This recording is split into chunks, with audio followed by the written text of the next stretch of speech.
Some musicians have made their career being a specialist. They are the go-to for one part of the process. Just like Corel is the go-to for vocal production, so are others with mastering or writing hooks. You get what I mean. But the music industry is shifting to require each music creator to wear more hats, and our guest this week does just that. Eddie Gray is a music composer and self-proclaimed jack of all trades. He's put his name on every type of music, from hip-hop to electronic, even a flamenco song. He's composed music for national and international television shows and is currently the head composer for Kim Kardashian's upcoming documentary. And he's our guest this week on The Big Break, Eddie Gray.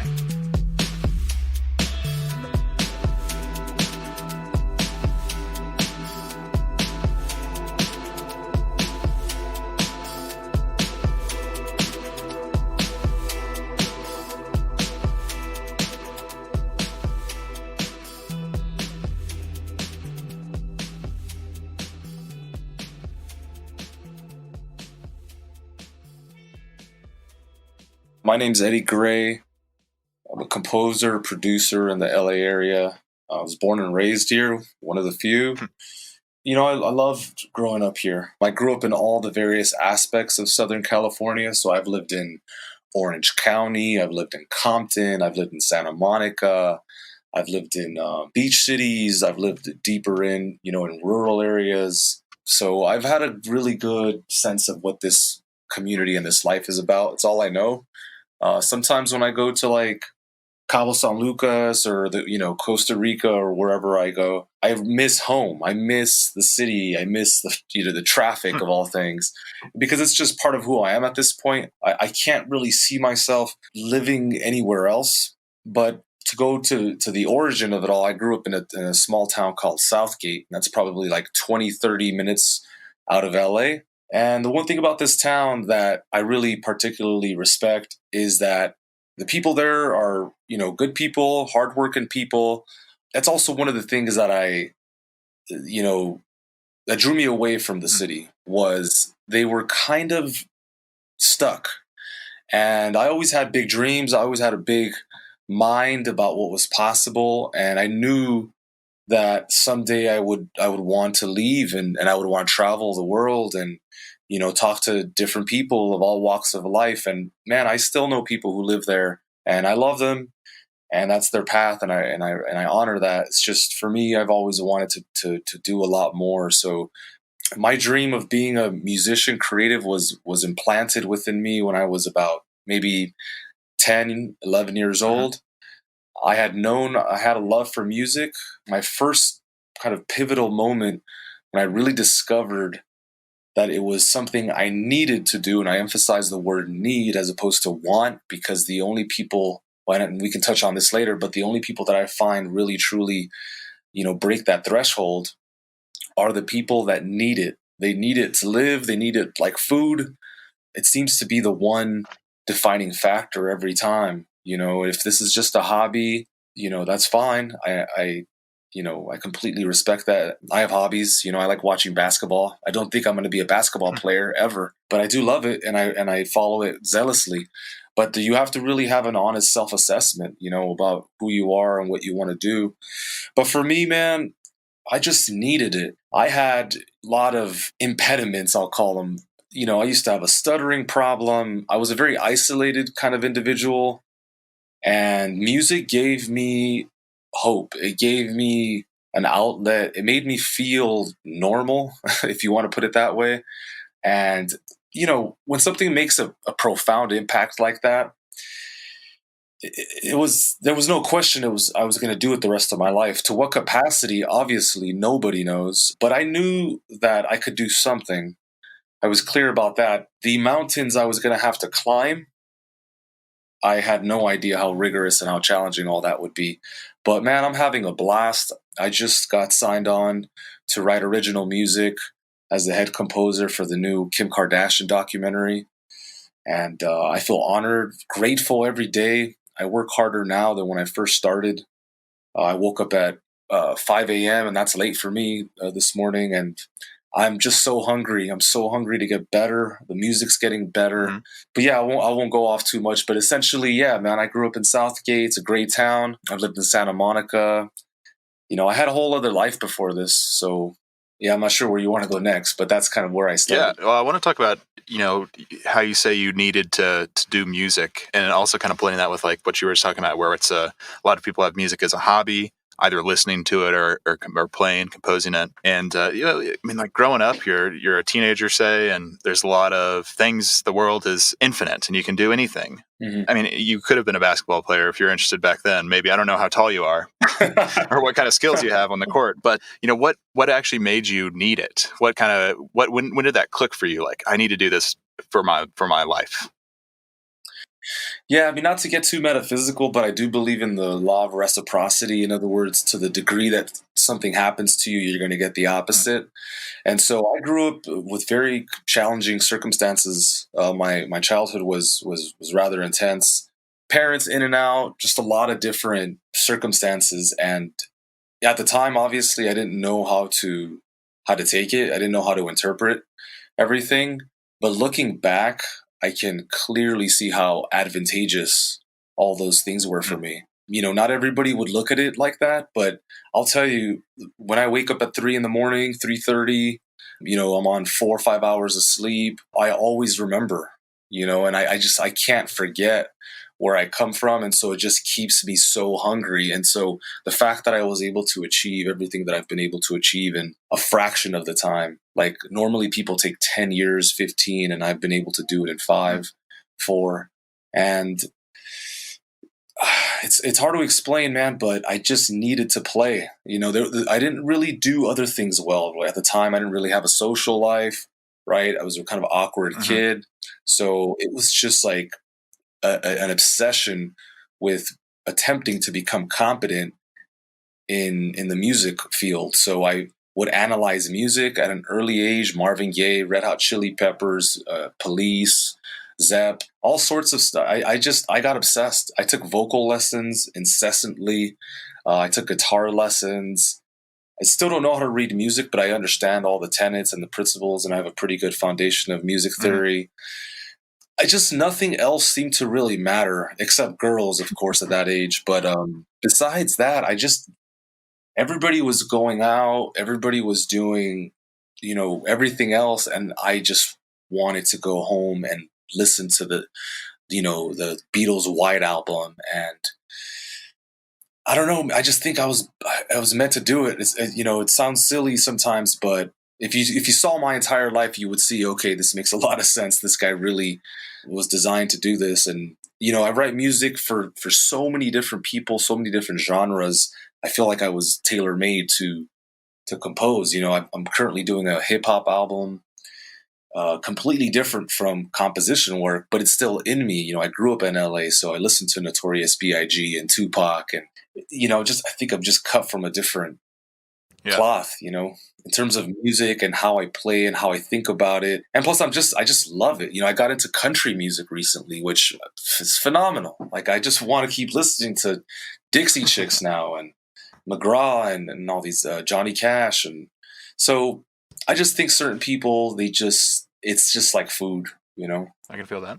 I just need it. When you'd go and analyze music, as you say, what would you do? Would you listen to like kind of the same songs over and over and see all the different elements, or what did that look like? Yeah, I read an article about Rivers Cuomo from Weezer when I was a kid, and obviously the guy is a genius. And I think it was in Rolling Stones, and he was talking about how he has this discipline where he listens to music and he kind of graphs everything out. In other words, he takes all the elements of the song, he breaks everything down per instrument, the melody, the rhythm, the beds, pads, drums, and he graphs it all out so he can look at it on a single sheet of paper. So this became discipline that he would undertake in order to become one of the best songwriters of his generation, which obviously he Mm-hmm. achieved. So that really stuck with me. I never really thought that I would make it, to be honest, when it came to the whole singer songwriter, because that's what I was before I did all this, right? I was an aspiring singer. I wanted to play guitar in a band, and that was how I got started. But ultimately, what it turned into was something different altogether. And now I can ride this train for the rest of my life if I want to, which I'm grateful for because, most times, most often, the life of a singer, songwriter, band is short lived unless, you're the Rolling Stones or U2 or something. So how'd you make that transition if you were, trying to cut your chops as a singer-songwriter slash guitarist and band member? How did you kind of make that shift to what you're doing now? Well, one of the interesting things, is that I played a lot. I was a touring artist and I had a lot of fun. It's a fun life in your 20s. I wouldn't have wanted to spend it any other way. The only part that wasn't really working was that it just wasn't lucrative. It didn't make any sense on paper. I had various musical outfits. So, for example, sometimes I'd put together an R&B band to back me. Of course, I'd have to pay everybody. Sometimes I'd have more of a rock kind of contemporary band. I'd hire a conga player or a backup singer. So I was always interested in like reinterpreting the music. So that was an early sign to me that I wasn't, kind of just your normal run of the mill singer songwriter guy. Of course, it was devastating when I decided to end that relationship. I had played a residency in Venice, California. There was a great spot back a couple years ago called the Witzend, and the timing of it was really interesting because the week that I had my residency, we sold out a couple shows. It was fantastic, but the owner of that place actually passed away. So it felt very poetic and very kind of metaphysical, like all of this was just coming to an end. And I'm a big like Seinfeld fan, and I always like how they ended their show at the top. It was always like a very respectable move in my eyes. Mm-hmm. And so, we had just sold out the place, and I just thought, this is how I want to remember it. I don't want to remember it like playing at a bar with like two people that are drunk, which I did a lot of, by the way. It was such a precious memory and experience for me. Something I want to emphasize to people is aspiring singers, aspiring anybody, is if you have a desire inside of yourself and you want to move forward with it, I suggest you do. And here's why. Even if you don't make it, and trust me, I'm the most positive, enthusiastic person that you'll meet. And I just want to say that even if you don't make it, the person that you become as a result of following your dream, the person that you become as a result of being disciplined and waking up early and following through with your word, that person will get you to the next stage in life.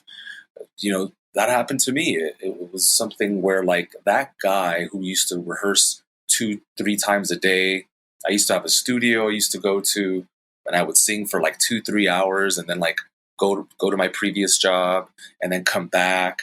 That guy is the one who laid the foundation for the person I am today. I'm an award-winning composer, thanks to all the people that work around me as well. That would have never been possible had I not gone through the years of training. And so I firmly believe that the desire that you have implanted in your heart is going to lead you to the next stage. What that is, I don't know, but you have to follow it. Obviously, you don't want to live a life of regrets. I mean, I don't think there's anything worse than having to look back and saying, I didn't really give it my all. I didn't really try. Yeah, no one wants to do that. That's for sure. Well, let's take the story from there, where you're kind of in this devastating moment. I mean, perhaps not devastating might not be the right word, but did you feel kind of lost at that point, or did you know what to do, or how did you make those decisions? You mean after the residency? Yeah. Oh yeah, no, that was pretty devastating, man. I mean, I think I had been pursuing this dream since I was 10 years old. I mean, every waking moment, everything that I owned, loved, every dollar was all just dedicated to making this happen. And now it was done. It was like I was in this relationship for years and I was completely codependent, and it was done. And I didn't know how to feel. I didn't know who to be. Luckily I had a great job. That's one of the things that I tell people that are on the rise is like, hey, make sure you have a great setup that is autonomous, so you have money to purchase the things you need to purchase or provide the capital for the gig or the warehouse or whatever it is you're doing. But I firmly believe that's one of the reasons I was able to parlay into this new gig. But it was just a sad. I didn't know how to feel. I didn't know what to do. I go to my job. I turn that off because I have a really good ability to turn my personal problems off in my mind and then serve people. And then once I'm done with the activity or the service, then I'll go back into my state, which is, I think, really important to being a successful person, is just leaving your problems at the door. To be honest, I just started eating a lot of food and I just started playing a lot of video games. That was the only thing that really made any sense. I felt like comforted. Video games are like a boyhood kind of hobby I used to like, and so it was just I just felt like being a boy for a while, besides work, of course. So yeah, finally one day my wife, it was about a month, maybe a month and a half of this, and my wife just walked by, and the way she looked at me was like, when are you gonna she didn't say anything, but it was, when are you gonna get it together? I get it. It's been a month. You've been playing video games and eating. She didn't say any of this, but it was like there was no more excuses. Well, right at that same time, it must have been that night or the night after, I looked at my checking account and I saw that there was a deposit of $1,500, and I couldn't put it together because I wasn't really working that much. I was just playing video games, and so I was just trying to figure out what happened. So I started tracing back, and it came to pass that a year before that moment, I had given my music to a music supervisor. Now, this happened because I was interning at a music studio called Exposition Studios in LA. Shout out, they're great. And I met somebody there. He was a drunk, of all things, and he came in one afternoon completely hammered. And he's like, "Oh my God, I just got my song placed on some show on Fox. I forgot what it was." And a light bulb turned on in my head, and I thought, okay, this sounds like an opportunity. Of course, I had no previous knowledge or understanding of the licensing business. And I asked him, "Hey, can you tell me more? Like, do you mind hooking me up?" And he was generous. He was in a happy mood. And so he connected me with a music supervisor who I still know today and still love today. And she taught me the business, showed me the ropes. I made a lot of mistakes. I was able to kind of get all the early stuff out of the way. And yeah, once I submitted all my music, it just sat there. And of course I just thought, okay, well, that was just nothing. But those seeds were planted, and my life was being changed without me even knowing. So the very fact that I could make money, and a substantial amount at that, of course, just completely ignited me. That was all I needed.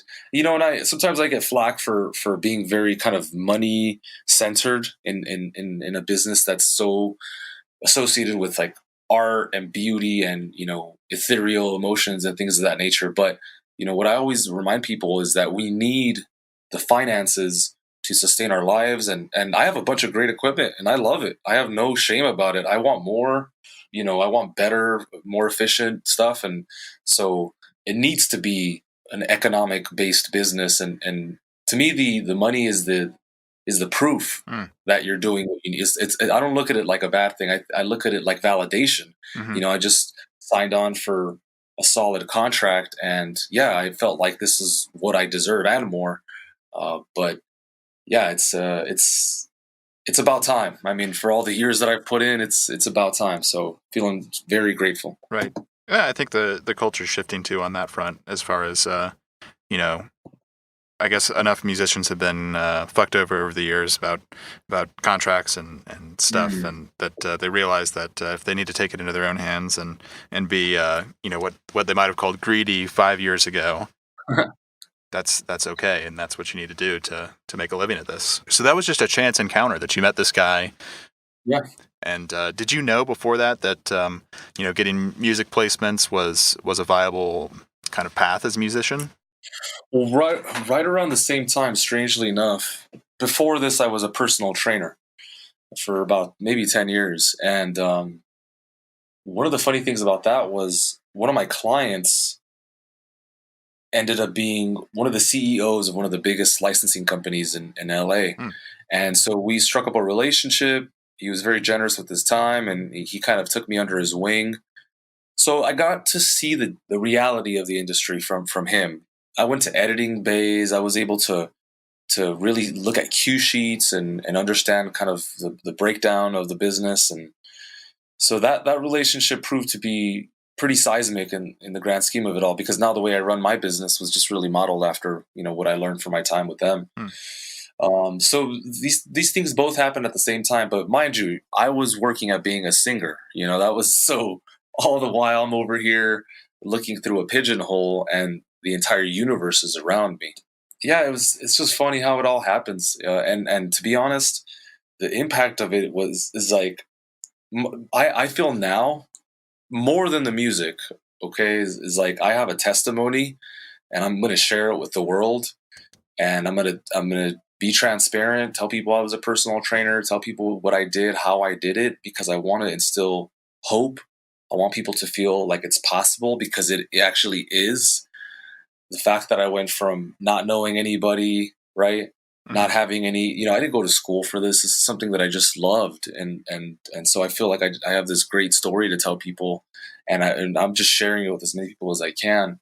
And I get emails, all the time from people, and I love how we're all connected now. And so I'm excited, because I just started sharing really about maybe a year ago.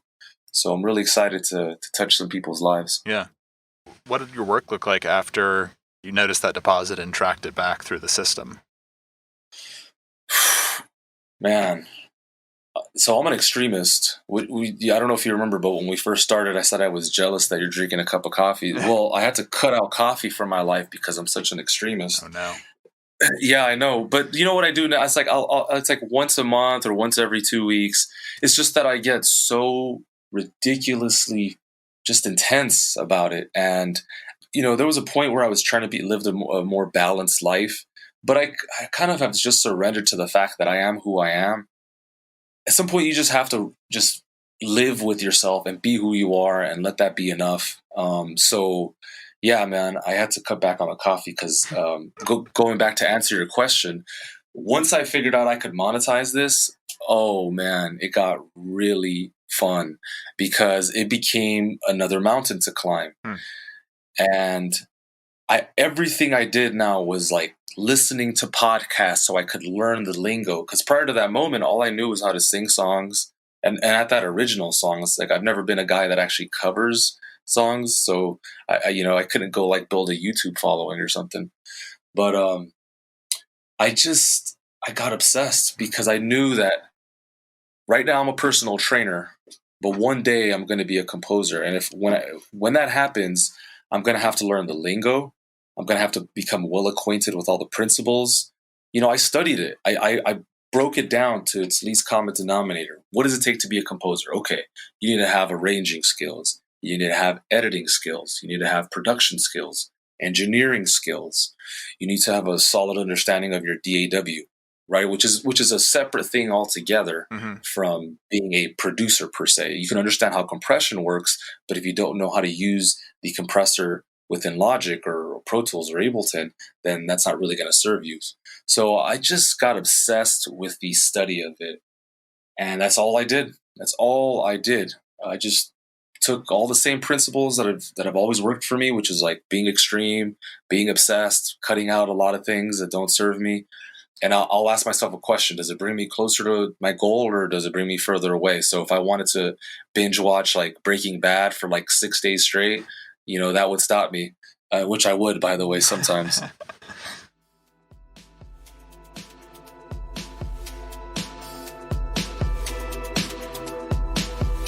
As a growing artist or songwriter, keeping royalties coming in is important for keeping the bills paid. It's also important to keep an eye on those royalty payments. A lot of people we worked with here at Royalty Exchange were having a tough time making sense of the royalties that are getting paid. So we built a free tool called Know Your Worth that automatically analyzes every royalty payment made on your music. It breaks it all down in an easy-to-understand analysis with some insights that would be impossible to find elsewhere. Plus, it connects you with the thousands of investors on Royalty Exchange and allows them to make you offers on your music. So far, musicians have raised over $1 million for new projects, new ventures, and a whole lot of other things just through the Know Your Worth app. If you're earning royalties, you should be keeping track of them, and Know Your Worth makes it easy. It only takes about 3 minutes to connect an account, and the tool will automatically update over time.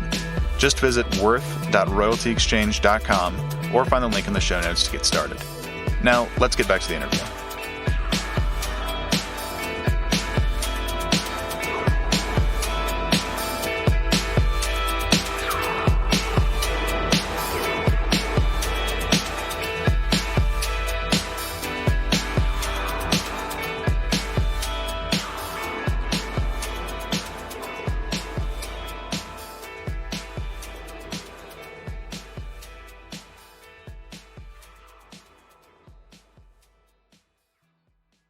And so, yeah, man, I just got obsessed, and I started feeling happy again. And that was the main thing, was like, that's my barometer for, how one or myself should live their life. It's how happy do I feel? How excited am I? And if not, what adjustments do I need to make? Because sometimes it has nothing to do with your work. Sometimes I love what I do, but I'm not drinking enough water, or I'm not sleeping enough. And so I'm always trying to make those fine adjustments. But yeah, I just listened to podcasts and studied, became a member of a site called howtolicenseyourmusic.com. And I started getting leads, and I would email those leads, and I started like forming a spreadsheet of who I've emailed, who's rejected me, who's actually, called me back. And it just became a massive endeavor. And what I was really doing, looking back, was I was essentially building a business. I didn't think about it like that. Now I have an S corp. I've been incorporated for 3 years, but it was a mistake. All of this, it was just a happy coincidence, synchronicity, whatever you want to call it. But the impetus was, I was feeling joy in my being and in my heart. And so that's always what it comes down to for me. It's like, my feeling joy, and then of course, can I monetize it?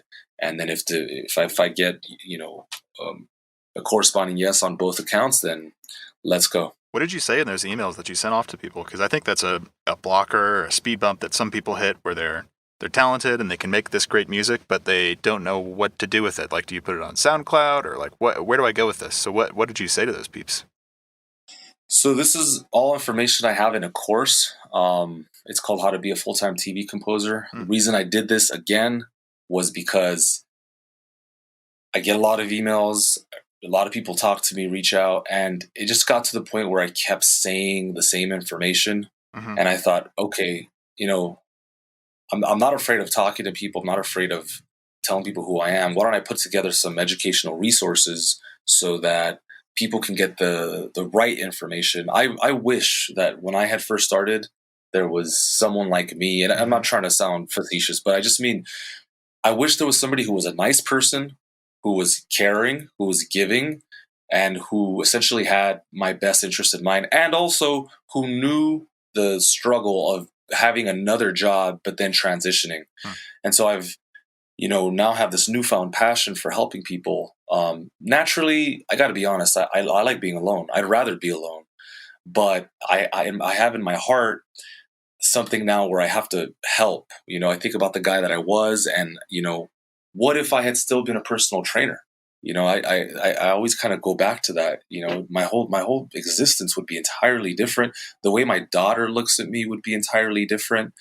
It would be a different situation altogether. So, yeah, to answer your question, though, in essence, hello, my name is X. And then right away, I'd go into, peacocking or talking points. This is currently what I'm doing. And the reason you want to peacock so early is not because this is like an ego thing or you're trying to look cool, but there's a saying, high school never ends. And all these old cliches and stuff, they do resonate for a reason. And that is, people, they want to know that you're cool or you're interesting, or at least that you're the real deal. So sometimes you have to name drop and do these kinds of things in order to have the door open up. Now, what's going to keep you there is your talent and your business savviness and your ability to be a nice person. But what's going to open the door is just sometimes all the Hollywood things. So sometimes what I would do, because I didn't have any placements early on, was I would pay famous producers or somewhat famous producers, and I would work on a song with them. Mm-hmm. And then now I can say legitimately, without obviously lying, hey, I'm currently working with X and we're working on this project, period. And I would be submitting music. And so all of a sudden, it started becoming something where I started telling people what I was up to. And when you start to claim your position in the world of music and in the universe at large, people start to believe you. So it was only a matter of time before certain people started saying yes. And it just started happening very naturally. I got my first publishing deal, which was amazing. Had so much fun. We wrote a flamenco album. Oh, by the way, that was another thing, was just saying yes to everything. You know, I get flack for that. I've had a lot of people say, "Oh, well, you're the what is it, Joker of all something, or master of all trades, but just Joker." You know what I'm trying to say? That old saying, "Jack of all trades, but master of none." Thank you very much. There you go. and I thought, okay, well, that's nice, but I'm the one that has, the TV contracts, and you're, doing what you're doing. So I'm doing something right. And again, my message is like, do what you can by any means necessary. And so it just works for my personality as well. I love working on different music. I love electronic music. I can mix a really, really great EDM song. Why shouldn't I monetize that?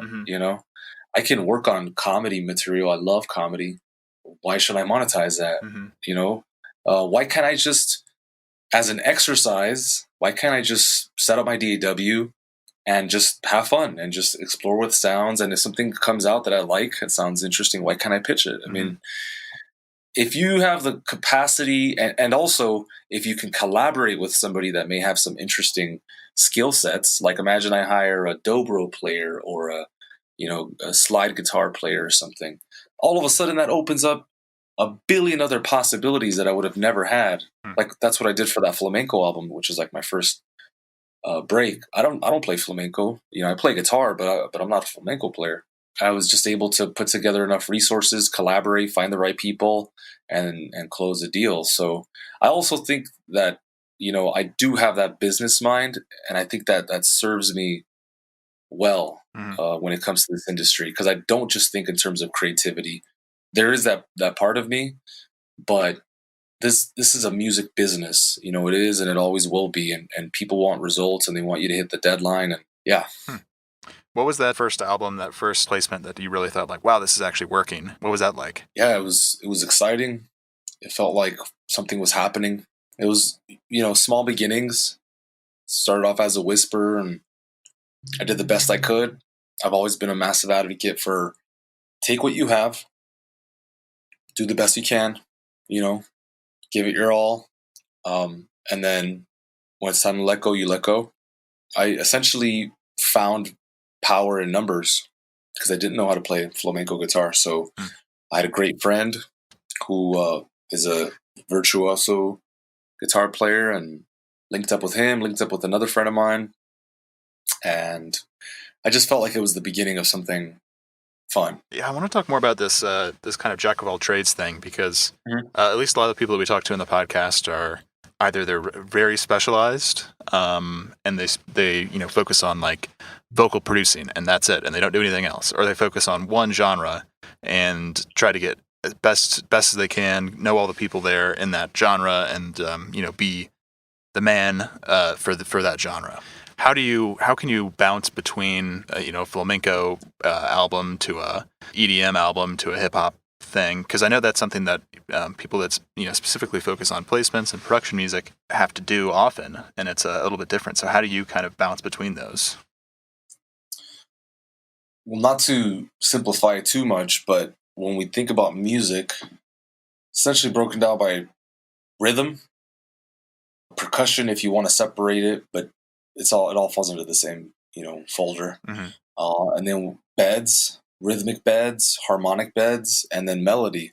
So when I think about it like that, it's not that complicated to write a trap song, even though I, didn't grow up listening to it, or I'm not a, trap producer per se.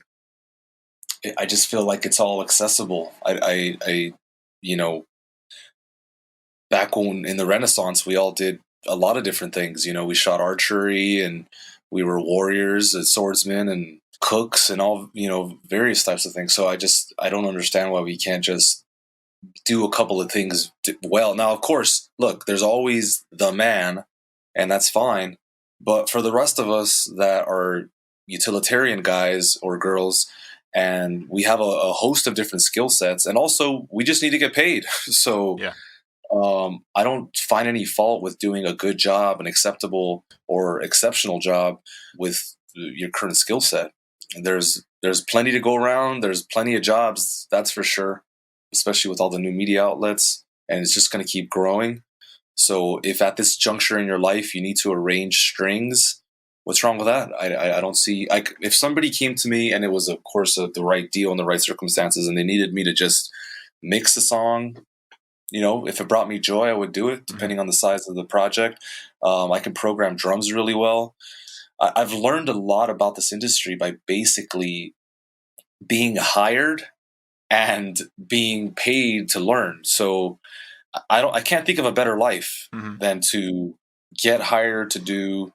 I did a synth kind of sci-fi album for Megatrax, and it was one of the best experiences of my life. I had never done sci-fi, and I loved it, and it was incredible. And it just felt like I was exercising my musical skills and chops, and I got to collaborate with a great producer named Gary Gray on it, and I had so much fun, and I had never done anything even close to it musically. That's cool to get to flex those different muscles, and exercise in that way is sounds interesting. Yeah, as you say, like the media landscape is changing a lot now.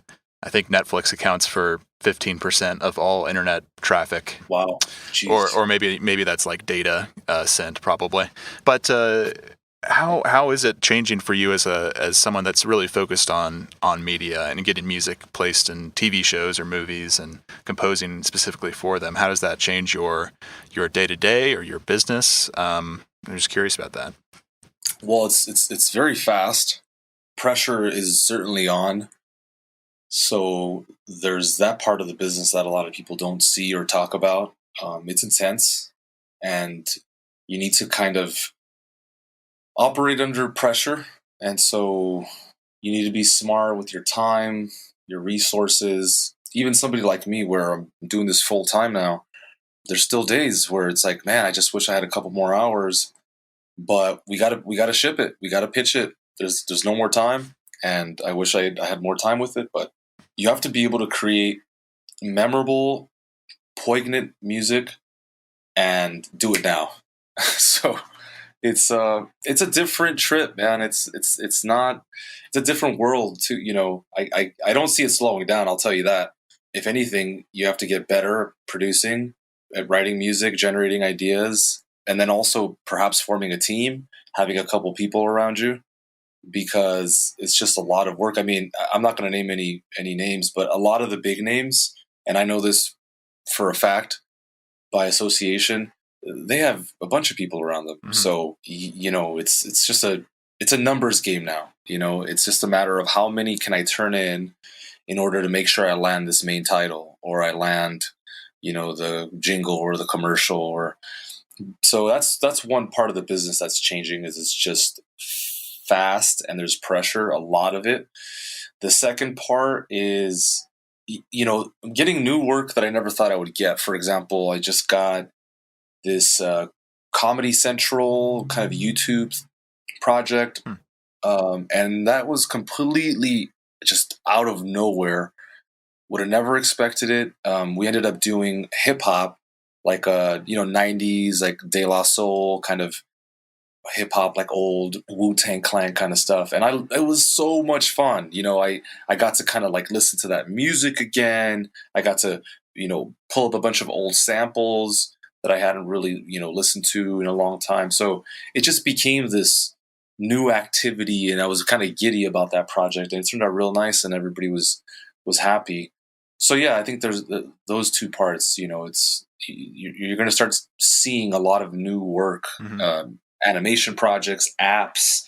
I'm looking forward to all the new, webinar programs, and so much stuff's going to come out. It's going to be really fun. Yeah. How do you generate ideas when there's that time crunch and you need to come up with something and maybe what you got isn't working? What kind of techniques do you use? Do you leave the studio for a day and come back with a fresh mind? What do you do for that? Yeah, it's always a little different. I do have some solid suggestions though, and I'm actually planning on at some point kind of documenting all of this because I want to leave behind, my information, so perhaps somebody can make it faster in half the time that I did. But in terms of idea generation, my first go to is just kind of what I'm feeling at that moment. And of course, there are times where it's just not working, and then you have to kind of have, a second, third option. If that morning I don't wake up and I play the piano, I've got a piano at home, and I'm not getting anything that kind of moves me, then I'll get to the studio and I'll go through a couple different procedures. Captain Chords by Mixed and Key. They have a phenomenal suite of plugins that essentially give you ideas and allow you to kick the can a little bit and chew on different sounds and chord progressions. And it's really easy to use. Definitely something I value quite a bit, and I'm looking forward to their evolution because it's already really good and it's still kind of in its post beta phase. So I can't even imagine what music's going to be in the next 3 years. Obviously, it's only going to meet the demands of the ever increasing pressure of the industry. So I think everything's going to become really autonomous. We're going to have like maybe different, like in Logic, like a chord track. Like we don't have that yet, which is something that Cubase and other DAWs have. But just like suggestions, like, hey, why don't you try a D minor 7 flat 5 here instead of just the usual D minor that you try? And you're like, oh, okay, let me try that. So I see it becoming very autonomous. I also like Arcade by Output. I don't use it as much as I want to, but in terms of just kind of getting something going, it's fast. They've essentially created their own sample base store, and it's a subscription model, but it sound very nice, very modern, and it's really just plug and play. So I like that a lot. I wouldn't build an entire album around it or whole theme around it, but it's definitely a good place to get going. That's interesting. I think you're right with bringing more autonomy into to programs. I think maybe it's Warner that just signed some artificial intelligence as a person, you can't see my hands, but I'm doing air quotes.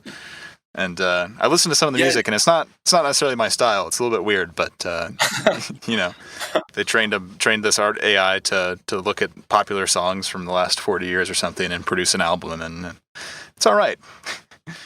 But dude, hasn't it done like 40 albums or something? Yeah, it's like it never gets tired. It's like the same thing that they were talking about in the '60s with auto workers. Robot never gets tired and never loses creativity. But yeah, I guess it'll be interesting to see how it humans can interact with that as opposed to just an AI writing an album and producing it and doing all that. But how can you empower a composer that's stuck on something or that needs some generation and some ideas generated? I think that's a really cool futuristic thing that's is not too far away. Well, this is why it's also good to have a good musical theory background too, because sometimes it can help you get out of that bind. I also really love a guy on the internet. I don't know much about him, but one of my previous mentors taught me about him. It's Mugglin, Mugglin, Mugglin Works, and this gentleman put together a very sophisticated database of how music works, and he's got these chord charts and all these kind of possibilities. And so if you're looking to get out of being stuck, essentially, it's definitely not a bad place to go. I just used it a couple days ago because I was working on a progression, and I just needed another idea, and it took me there. So pretty cool stuff. So if you're interested, check it out. Yeah, that's cool. The last thing I want to talk about is the networking that you need to do, especially in this portion of the music industry. It's all, I guess everything in the music industry, it's all about who you know, and it accounts for a good portion of your day too. If you're a big star, and it's a lot about who you know and who you've met and how to meet new people. So how do you network? I know that's kind of a dirty word sometimes, but like meet people and connect and work together. Very important, colossal topic that people definitely need to put more attention on. Mm-hmm. Every interaction to me is an opportunity to connect with somebody, shoot the shit, have a moment. So I'm always thinking about it in terms of networking. It could be a simple moment, just having a glass of water by. We have a water stand here in the studio where I work, and so who knows, that could turn into a gig someday. I don't know. So I always try and be nice, never burn a bridge. Even if I get mad at somebody or what have you, I'll always kind of end it in the nicest way possible. But one of the true and tried things for me has always been to care.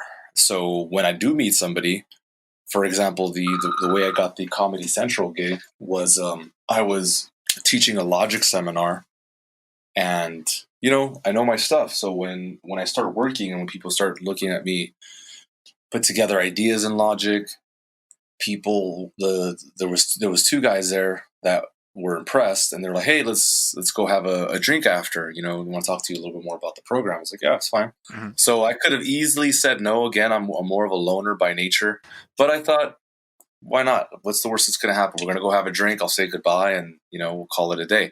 But I had the opportunity there to make an impact, right, and connect and care, right. I genuinely care about people, man. I mean, that's one of the things I think that draws people to me is like they see me, they hear me, and I have a mastermind that I do every Saturday at 12 p.m. Pacific Standard Time, and people love it. I've got over 25 members now, and they keep coming back, and it's just care. People want to know that they're respected and acknowledged. So we had a great conversation that night. We had a couple beers, and 2 weeks later, I got a job. So, and I had no clue, by the way, zero. It all lined up just naturally, but it was being a caring person. So, you can try and be a shyster and try and be a salesman, but people will fish you out sooner or later. Mm-hmm. No, this guy doesn't care. He just wants my money, or he just wants my connections. So I'll ask questions. I'll look people in the eye. Try and relate to them on some level. You can't always do it with busy people because they have a lot going on, but you do the best you can, and sooner or later, people, they'll see who you are, and they'll see if you have good intentions. And also in a weird way, they'll know if you're ready for the opportunity. I don't know how that works, but I've had people just kind of have a conversation with me, and then they'll just, okay, this guy's ready. I'm going to give him an opportunity. So I think it's, confidence, depending on how you carry yourself. If you've truly done the work, the only reason you're ever going to be really nervous about anything is because you haven't done the work. Because if you've done the work and you've really spent the time, then you will have no problem going up to somebody and saying, "Hello, my name is X. I would love to work for you. I have so much to give." Can you imagine like the impact, the impression you would make on that publisher or whoever if you came up to them with that level of confidence? It's a game changer. So it just depends. When people don't have that confidence, it's because they haven't really done the work.